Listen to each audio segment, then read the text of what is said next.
Hello everyone, my name is Kevin Giesland. I'm not a financial or tax expert. I'm a real estate investor who just wants to pass on as much information as possible. So hope this video is something that you can look at, possibly get some ideas from. What I'm going to be talking about right now is a particular property that I've done based off Bigger Pockets, which is an amazing website and podcast all about real estate. They call it the BRRRR method: buy, rehab, rent, refi to a long-term loan, repeat. You're basically recycling money here. This is something that I had done, I believe, once before hearing the actual acronym that I just mentioned. But all that to say, this is a great method for doing it. I had someone ask me a week or two ago what I thought about doing that in my market. And my thing here is it's extremely amazing if it works. So they asked me why I don't really do it anymore. And I said, look, I've done it 3 times. Twice it worked out amazing. The 3rd time it worked out pretty well. But at least in my market, everyone and their mother is looking for deals like this. So this would be people that are looking to flip houses. These are people that are looking to do exactly what we're doing. Buy it, and instead of flipping it, you refi it, pay yourself back. So this is very difficult to do. You have to be really conservative because typically there's a lot of fix-up. If the home appraises lower than what you want it to after the fix-up, so when you're refining it, if it appraises lower, then you're not going to be getting as much money to help offset what you put into it. So I'm going to give you an example here. I partnered with a buddy of mine, and we did one of these. It worked out great. We ended up getting money back. This next go at it, after getting estimates for all the repairs needed, we realized we weren't going to be getting money back. We were going to have to be out of pocket. That really didn't work for our circumstances. However, it did work for what my wife and I were looking to do. So I'm going to kind of give you a lay of the land here, okay? We purchased this home for $120,000. It's my personal belief, obviously I never asked anyone this, my belief here, most investors passed on this home because it was pretty big. Now as a homeowner, you're thinking more square footage, great, that's more room, whatever. As an investor, the bigger the square footage, the more expensive the flooring is, the more expensive the paint is, the more room you have to have issues. All that to say, we bought the house for about $120,000. My buddy was thinking it was going to cost about $30 to $35,000 to put in. As far as fix-up goes, I was thinking it was going to be about $40 to $45,000. Unfortunately, a couple things popped up. We had mold, we had termites, we had a week before the tenants moved in, the AC went out. Not a good story. So my wife and I ended up spending $55,000 in fix-out.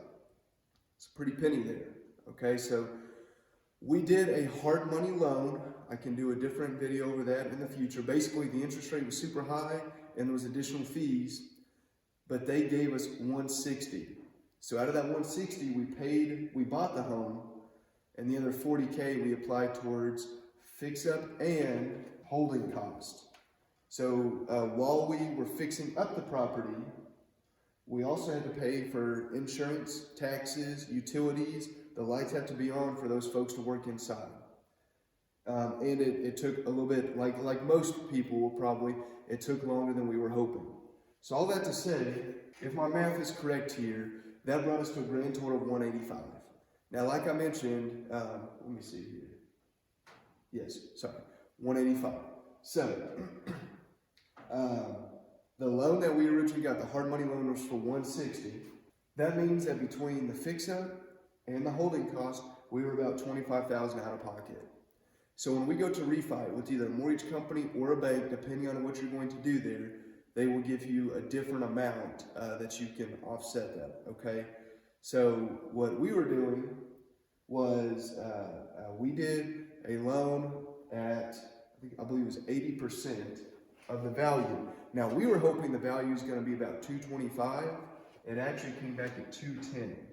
So the bank, they're not going to give you $210,000. They're going to give you 80% of that. So we ended up getting a loan for $168,000. Now, with this $168,000, you do have closing costs. This isn't exact. I'm just going to make it even numbers here. Let's say that closing cost was $8,000. So the new bank or mortgage, whichever one we end up doing, we only at the end of the day got $160,000. Well, I mentioned the original loan was for $160,000. So basically, they just gave us enough to pay off the original loan. That additional $25,000 we were actually out of pocket for that.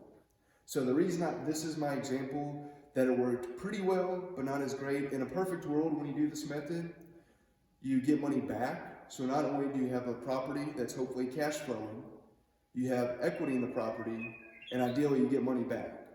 Now this money back option, obviously that wasn't the case for us. We ended up out of pocket about 25.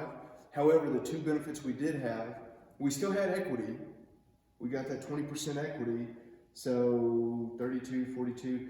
We have about 17,000, so 42,000 is the difference here, minus the 25 that we were out of pocket. So we had about 17,000 in equity built in, meaning we didn't have to put an extra $17,000 down.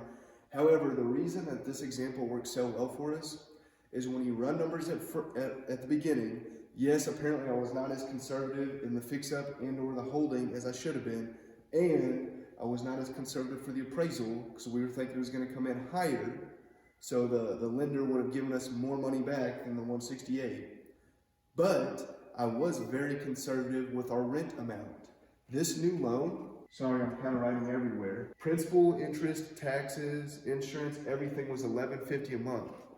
This is a 4-bed, 3-bath front house plus an efficiency, a little back house. So we're actually getting $2,500 a month. I have no idea why I can't write this straight. I apologize. So at the end of the day, did we get money back? No. That, to me, that makes it not a perfect slam dunk burn. But we did have some equity built in, not a crazy amount. However, the cash flow, we're making $1,350 a month cash on top of it. So not only is this property going to go up in value, hopefully, not only are we probably going to be getting tax benefits here, but we're actually getting $1,350 a month that we can put in our piggy bank that'll help offset the $25,000 we were out of pocket. So again, the 3 things you want to burn, I only got 2 of them, but one of them is honestly by far the best I have with any property of mine. So to me, that outweighs the negative. Bottom line, when you're doing this method, everyone wants to do it, so it's extremely rare. You need to be very, very conservative on every single thing you do. On the purchase, you need to be conservative. On the fix-up cost, on the holding cost, on the appraised amount. If I was that conservative, I probably would have ran this on 200, not 225. I would have had these 2 higher. So be conservative. It's still possible to make good equity, make good cash flow. Everything's possible. You just have to really, really, really know your numbers and be conservative. So hope this video helps you. While these are extremely difficult to get, they are still out there, so don't be completely discouraged.